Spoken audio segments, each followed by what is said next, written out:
ആരാണ് പരിശുദ്ധാത്മാവ്? അത് എഴുതുക, ടോപ്പിക്ക്.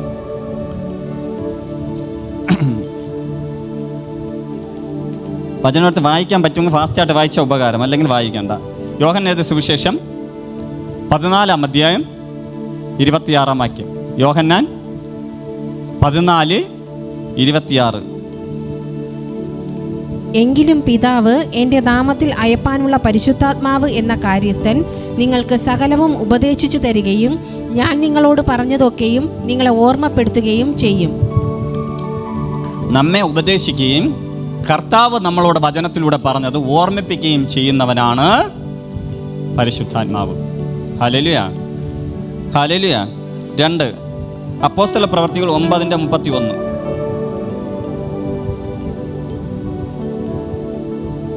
അങ്ങനെ യഹൂദ്യ, ഗലീല, ശമര്യ എന്നീ ദേശങ്ങളിലൊക്കെയും സഭയ്ക്ക് സമാധാനമുണ്ടായി. അത് ആത്മീക വർധന പ്രാപിച്ചും കർത്താവിനോടുള്ള ഭക്തിയിലും പരിശുദ്ധാത്മാവിന്റെ പ്രബോധനയിലും നടന്നും പെരുകിക്കൊണ്ടിരുന്നു. പ്രബോധനം നൽകുന്നവനാണ് പരിശുദ്ധാത്മാവ്. പ്രബോധനം എന്ന് പറഞ്ഞാൽ നമ്മളെ ഉപദേശിച്ച് നേരായ വഴിയിൽ നടത്തുന്ന ആളാണ് പരിശുദ്ധാത്മാവ്.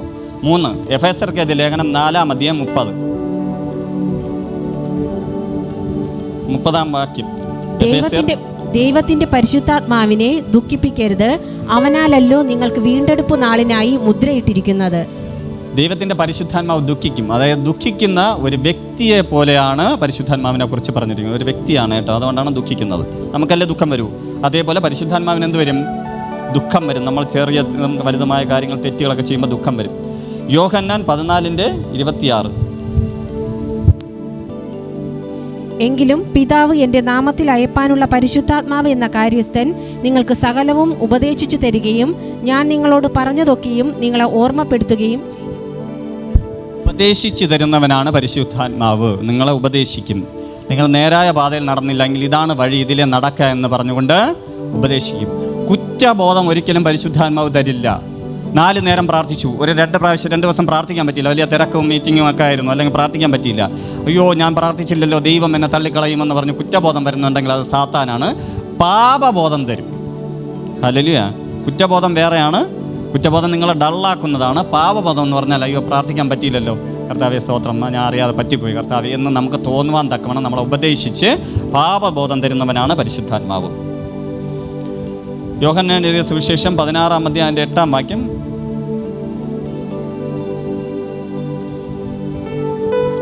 അവൻ വന്ന് പാപത്തെക്കുറിച്ചും നീതിയെക്കുറിച്ചും ന്യായവിധിയെക്കുറിച്ചും ലോകത്തിന് ബോധം വരുത്തും.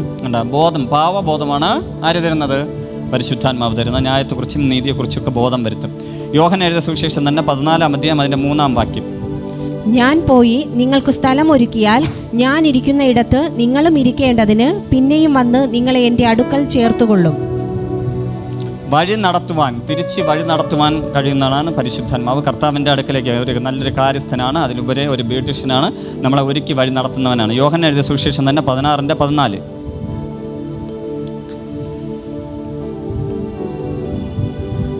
അവൻ എനിക്കുള്ളതിൽ നിന്ന് എടുത്ത് നിങ്ങൾക്ക് അറിയിച്ചു തരുന്നത് കൊണ്ട് എന്നെ മഹത്വപ്പെടുത്തും.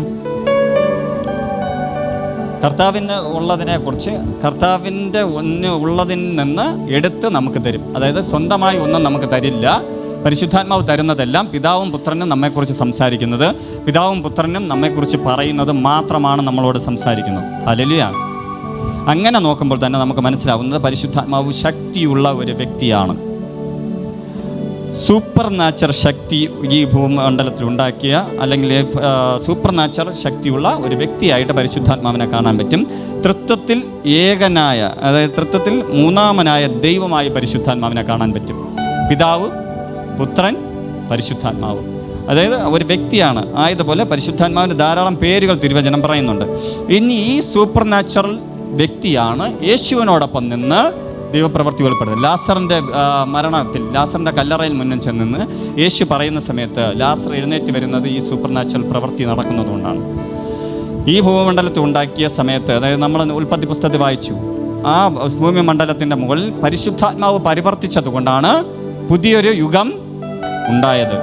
അതേപോലെ വെള്ളത്തിനെ മുന്തിരിച്ചാറാക്കിയത്, സൗഖ്യമാക്കിയ ശക്തി, ദൈവത്തിന് ശക്തി പുറപ്പെട്ടു എന്നൊക്കെ പറയുന്നില്ലേ, കർത്താവിന് ശക്തി പുറപ്പെട്ടുകൊണ്ടിരുന്നു, അവനെ തൊട്ടവരെല്ലാം സൗഖ്യമായെന്ന് പറയുന്നതെല്ലാം പരിശുദ്ധാത്മാവിനെ കുറിച്ചതാണ്. ആയതുപോലെ പരിശുദ്ധാത്മാവിന് ധാരാളം പേരുകൾ തിരുവചനത്തുടനീളം പറഞ്ഞിരിക്കുന്നു. നമ്മളിത് യഥാർത്ഥത്തിൽ പരിശുദ്ധാത്മാവിനെക്കുറിച്ച് 28 തവണ ഉള്ള കാര്യം ഞാൻ എഴുതി വെച്ചിട്ടുണ്ട്. ഞാൻ സമയമില്ലാത്തതുകൊണ്ട് 7 ചുരുക്കുന്നേ ഉള്ളൂ.